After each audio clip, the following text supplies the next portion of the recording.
À cause des administrations frontalières lourdes et opaques, en particulier pour les procédures d'import-export, les échanges intra-africains restent particulièrement limités.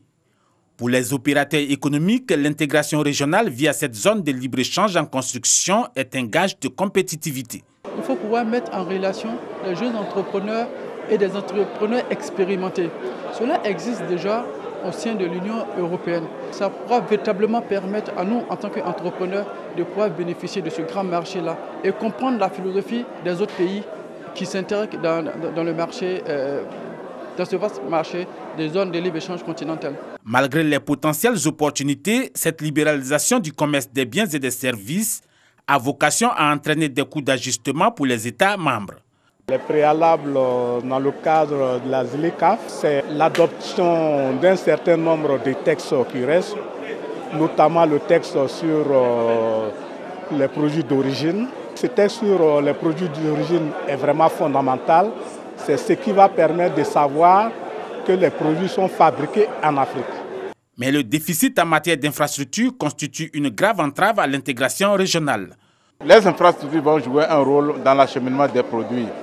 Et c'est le moment de faire appel au transport maritime qui doit être renforcé pour permettre aux marchandises qui peuvent arriver de la SADC de pouvoir parvenir aux pays d'Afrique de l'Ouest ou aux pays de l'Afrique du Nord.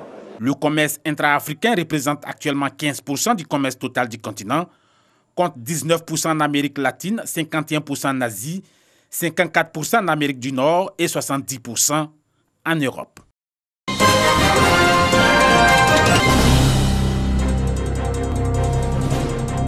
Intensifier la lutte contre la tuberculose avec une approche multi-intervenant afin de réaliser le plan mondial Halta la tuberculose.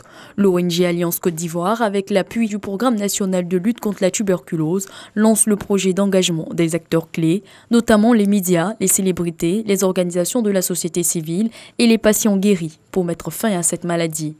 Le rôle de tout un chacun, c'est d'apporter son appui en termes de mobilisation de ressources, d'abord un. Parce qu'au niveau national, il faut qu'on mobilise les ressources domestiques pour appuyer la lutte contre la tuberculose. Il faudra aussi que des célébrités puissent participer, vous les médias, à faire connaître la tuberculose. Aujourd'hui, il y a des idées erronées sur la tuberculose qui créent la stigmatisation auprès des malades. Car vous sachez qu'aujourd'hui, dans la communauté, on dit que quand tu as la tuberculose, tu ne dois pas manger avec ton prochain. Quand tu serres la main à ton prochain, tu peux attraper la tuberculose. Vous voyez, c'est tant d'idées erronées que nous, à travers ce partenariat multisectoriel, que nous puissions rompre un peu la chaîne. Le ministre de la Santé et de l'Hygiène publique accompagne cette dynamique tout en invitant les acteurs clés à associer leur image. Profitez de vos prestations et de toutes les plages qui s'offriront à vous pour diffuser des messages de sensibilisation sur la tuberculose. Contribuez à travers vos dons, si infimes soient-ils, au financement de la lutte contre la tuberculose, car la mobilisation des ressources internes est un autre défi majeur que nous devons relever ensemble.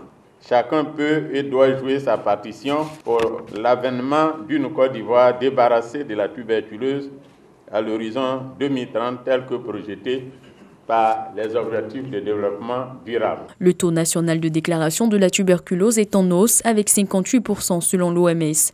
Un bon chiffre à améliorer toutefois dans cette maladie due à une bactérie qui attaque le plus souvent les poumons.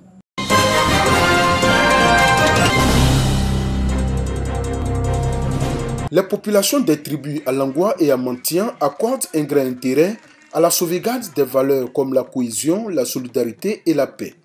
Réunies à la deuxième édition du festival à Noisé dans le village de Diekadiokro dans le département de Mbato, elles ont réaffirmé leur engagement à les promouvoir davantage. La deuxième édition du festival à Noisé a pour but de créer un cadre d'échange, de solidarité, de cohésion, le renforcement des liens de fraternité et de paix entre nos tribus à travers des activités socio-culturelles. Au-delà de la promotion des valeurs comme la cohésion et l'entraide au sein des populations, le festival à Noisé vise également à valoriser le riche patrimoine culturel du peuple akan. De quoi rendre fier le ministre Pascal Abina Kwaku, parrain de la cérémonie. Moi-même, étant chef, c'est une préoccupation, c'est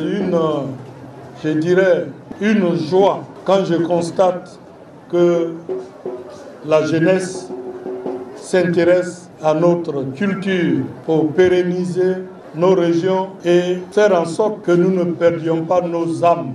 Président ce festival, l'inspecteur général d'État a profité de l'occasion pour exhorter les populations à apprendre à faire la politique. Théophile Awandoli a invité ses parents à promouvoir le vivre ensemble afin de favoriser le développement de la région.